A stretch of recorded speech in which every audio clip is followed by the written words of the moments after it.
حضرت عبداللہ بن عباس رضی اللہ تعالیٰ عنہ نے بیان کیا کہ نبی کریم صلی اللہ علیہ وآلہ وسلم نے جب حضرت معاذ رضی اللہ تعالیٰ عنہ کو یمن کا حاکم بنا کر بھیجا تو فرمایا کہ تم انہیں اس کلمہ کی گواہی کی دعوت دینا کہ اللہ کے سوا کوئی معبود نہیں، اور یہ کہ میں اللہ کا رسول ہوں۔ اگر وہ لوگ یہ بات مان لیں تو پھر انہیں بتانا کہ اللہ تعالیٰ نے ان پر روزانہ 5 وقت کی نمازیں فرض کی ہیں۔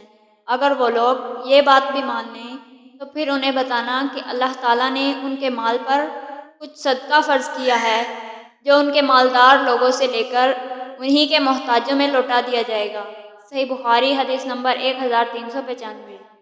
حضرت جریر بن عبداللہ رضی اللہ تعالیٰ عنہ نے کہا کہ میں نے رسول اللہ صلی اللہ علیہ وآلہ وسلم سے نماز قائم کرنے، زکوٰۃ دینے اور ہر مسلمان کے ساتھ خیر خواہی کرنے پر بیعت کی تھی۔ صحیح بخاری حدیث نمبر 1401۔